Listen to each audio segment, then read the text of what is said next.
Masya Allah, tadi kita sudah diinformasikan ya bahwasannya akhlak Rasulullah itu sangat luar biasa dan wajib kita untuk tiru dalam kehidupan sehari-hari. Bagaimana Rasulullah itu kepada orang yang tidak disukai, gitu ya, dengan cara memberi makan dan juga Masya Allah Habib.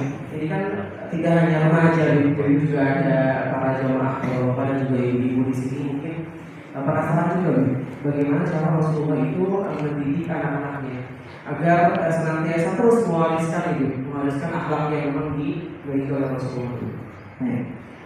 Beliau mengajarkan adibu auladakum bi thalathati hisalin. Didiklah anak kalian daripada 3 perkara ini.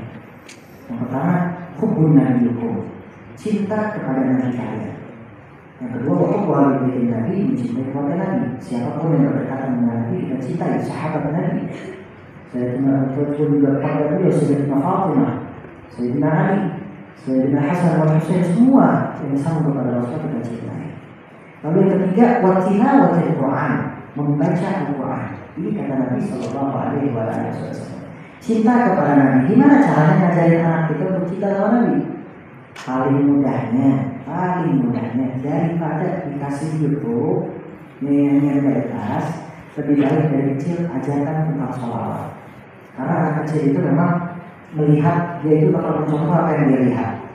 Ya, kalau dikasih tiap hari dari kecilnya, dari dia masih kecil dikasih YouTube-nya tentang sholawat, ya, tentang sholawat kepada Nabi SAW, syair-syair yang mulia, maka walaupun dia belum paham, belum mengerti makna daripada sholawat tersebut, sedikit demi sedikit nanti dia ketika udah umur 6 tahun, 7 tahun, 8 tahun, dia akan mengenal siapa Nabi-nya. Untuk apa dia bersolawat, dia bakal pelan-pelan paham. Lalu yang kedua, sisipkan tentang kisah-kisah Rasulullah. Sekarang sudah banyak, zaman sudah modern, video-video kisah-kisah para nabi yang sudah dikemas ya secara untuk anak kecil udah banyak. Itu bagus buat anak-anak kita daripada baby shark ya. Daripada Sigma Mailing ya. Boleh juga Sigma Mailing ya. Dan lebih baik ditambahin lagi tentang kisah Rasulullah. Oh ini kisah Nabi. Dulu saya waktu masih kecil, saya ingat saya dibawa sama ayah saya. Saya dulu masih umur 5 tahun. Saya ini bisa dibilang sekolah saya ini enggak seperti anak yang lain. Saya ini sekolah enggak total belajarnya, lebih sedikit dibandingkan anak yang lain.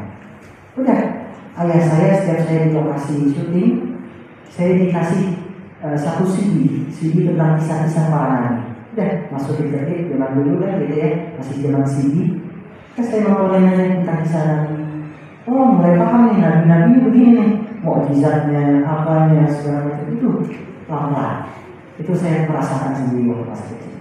Lalu sholawat dulu, saya ini luar biasa fansnya Habib Syekh.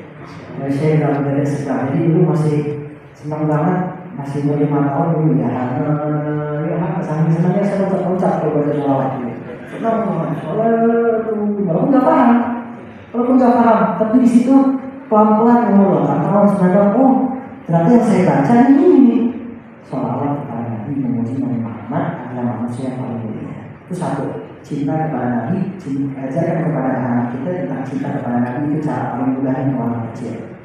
Lalu yang kedua, mencintai keluarga dan sahabat Nabi Sallallahu Alaihi Wasallam. Dan tiada lain, cintai mereka. Wahai minhubbillah, wahai ahla baiti lihubbi. Cintailah keluargaku karena kecintaan kepada Rasulullah. Dasarnya adalah kecintaan kepada Rasulullah. Yang ketiga, watilawatil Quran, membaca Al-Quran. Ini penting banget. Anak zaman sekarang nih udah remaja, sudah balik. Sayangnya ketika sudah balik, memang ketika kecil nggak pernah dibawa ke guru ngaji. Bukan dia karena nggak bisa, bukan karena dia nggak mampu, tapi ketika kecil asing ini, agama Islam ini asing. Banyak anak-anak kayak gini banyak. Saya punya teman itu banyak begitu. Jadi ketika mereka masih kecil ini, Islam, mengaji ini asing bagi mereka. Sehingga jangankan membaca Al-Quran, baca Iqra aja masih belum bisa. Itu sudah balik, udah remaja. Udah lumayan cukup keterlaluan. Karena masih kecilnya dulu gak pernah dibawa ke guru ngaji, gak pernah dibawa ke dalam majelis ngaji, pengajian dan seterusnya. Gak pernah dibawa ke guru-guru. Nah ini dia hati-hati. Tilawatil Quran, membaca Al-Quran. Bagi yang sudah balik, Yang belum bisa membaca Al-Quran, ayo sama-sama dari sekarang mulai usaha. Banyak orang tua kita yang umurnya sudah sepuh, tapi mereka masih pengen belajar, masih pengen memahami Al-Quran. Bahkan ilmu tajwid mereka penasaran. Banyak orang tua kita. Lalu bagaimana dengan yang muda? Kita masih diberikan, insya Allah fresh dalam mata kita untuk belajar. Ini saatnya kesempatan Allah kasih buat kita. Tilawatul Quran, membaca Al-Quran. Khairukum man ta'allama Al-Quran wa 'allama. Sebaik-baik di antara kalian dialah orang yang membaca Al-Quran dan mengajarkannya. Ini orang yang paling baik, insya Allah. Yang ketiga, cinta kepada Nabi, cinta kepada orang dekat dengan kepada Nabi, dan juga cinta untuk membaca Al-Quran. Masya Allah. Jadi sudah didapat ya Bapak Ibu dan para jemaah 3 poin ya, 3 poin yang kita bisa amalkan di rumah tangga ya, karena saya juga sih pasti banyak teman-teman nanti yang akan share juga ke orang tuanya gitu juga bagaimana cara mencintai Rasulullah, mencintai